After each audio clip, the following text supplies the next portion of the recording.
Have changed. In a new interview with the Washington Post, President Trump says he is, quote, not even a little bit happy with Powell. Then he attacked the central bank's independence, saying, quote, I'm doing deals.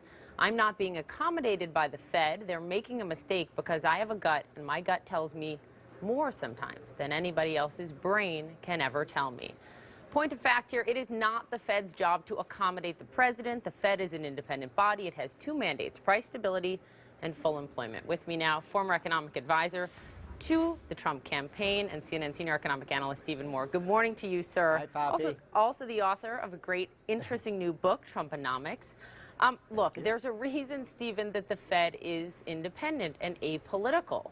Is the president doing harm to the core independence of this critical institution by making these public and personal attacks?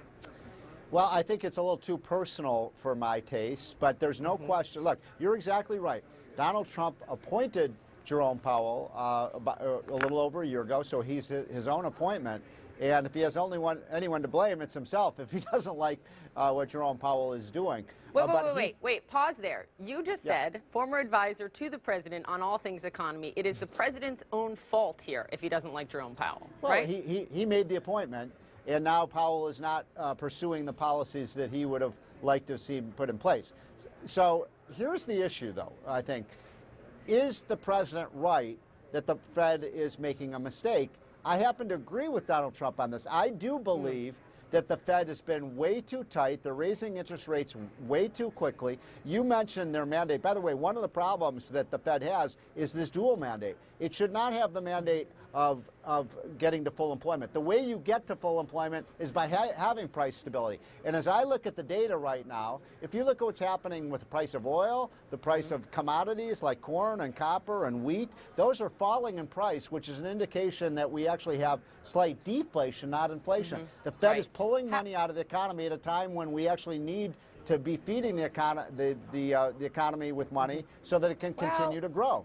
Here's the counter-argument, and this comes from a fellow Republican economist. It comes from Martin Feldstein. He, as you know, was chair of the Council of Economic Advisors under President Reagan. Fascinating opinion piece this week in the Journal. His argument is that Powell and the Fed are actually doing the right thing by increasing rates, because when we have this inevitable downturn that will come, that will give the Fed more ammunition to fight it by lowering rates. If you keep rates at around 2%, you don't raise them, you have so much less power and tools to attack with when you do have a downturn. Is he wrong?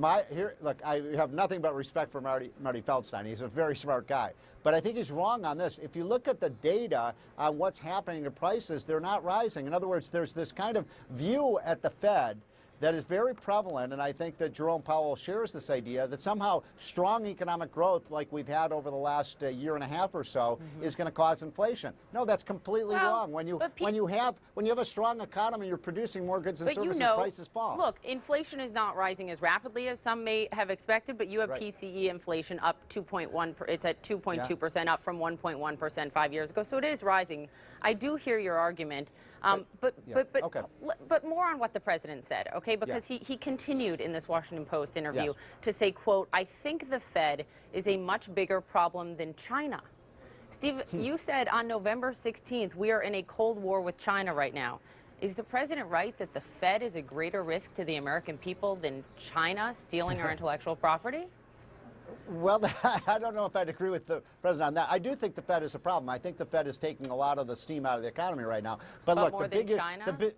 Well, no. Because I think the biggest issue of our time, Poppy, and this is much better than climate change, bigger than the Fed, it's who's going to be the global economic superpower for the next 50 years? Is it going to be the United States or will it be China? These trade negotiations, because as we speak, I think the president is flying off to Argentina with Larry Kudlow and others to try to get this deal done with China. He's got to prevail here. I mean, I think this is really important in terms of making sure that China plays by the rule, doesn't steal our intellectual property, stops its military expansionism.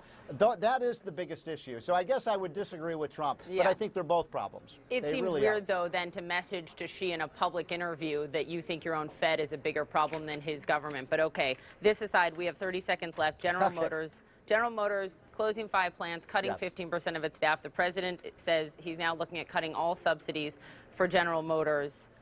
What? I mean, Republican economic policy, is that good for a free market economy? No, well, it's not good that we should be giving any subsidies to any corporate. No corporation should ever get any federal subsidies. I'm against corporate welfare. But he's threatening. He's threatening I to agree with punish you. a public yeah, company for making a business decision. I totally agree with you on this. I don't think that we should have Washington decide where companies invest and de-invest. But I got to say this, there's been so much attention on these plants closing. We have created, since Donald Trump was elected, nearly 1 million manufacturing construction jobs. This idea that plants are closing down around the country and that somehow, we're going to have mass unemployment. No, for every plant that's been closed in manufacturing, we've opened 10 new ones. This is a good time to be a blue-collar worker. We have to leave it there, but you and I don't know what it feels like to be one of those workers No, losing I their agree. job. I mean, my heart goes out to the people who are going to lose their jobs. No question about it. Stephen Moore, thank you again. All right. Your book, Trumponomics. Appreciate it. Thank you.